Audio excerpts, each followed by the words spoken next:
स्वागत है उस दुनिया में जहां अंधेरा सिर्फ अंधेरा नहीं होता और हर परछाई अपने साथ एक डरावना रहस्य लेकर चलती है।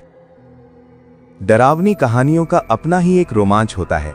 यहां एक छोटी और रोंगटे खड़े कर देने वाली कहानी है, पुराना आईना।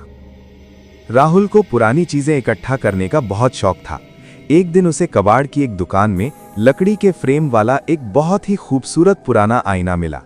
दुकानदार ने उसे बहुत कम कीमत में बेच दिया, लेकिन जाते जाते एक अजीब सी चेतावनी दी, इसे रात को कभी ढक कर मत रखना। राहुल ने उसकी बात अनसुनी कर दी और आईने को अपने बेडरूम में लगा लिया। रात के करीब 2 बजे राहुल की नींद खुली। कमरे में सन्नाटा था, बस घड़ी की टिक टिक सुनाई दे रही थी। उसने आईने की ओर देखा।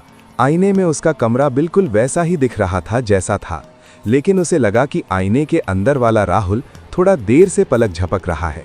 उसे लगा ये उसकी आंखों का धोखा है और वो सो गया। अगली रात फिर वही समय था। राहुल को प्यास लगी। जैसे ही उसने पानी पीने के लिए हाथ बढ़ाया, उसकी नजर आईने पर पड़ी। इस बार जो उसने देखा उससे उसका खून जम गया। आईने में राहुल बिस्तर पर उठकर बैठा था, लेकिन असलियत में राहुल अभी भी लेटा हुआ था।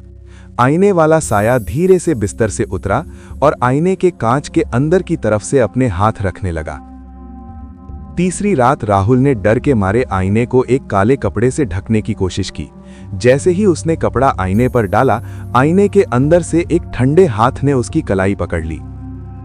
कमरे की लाइट अचानक बंद हो गई। राहुल ने चिल्लाने की कोशिश की, लेकिन उसकी आवाज नहीं निकली।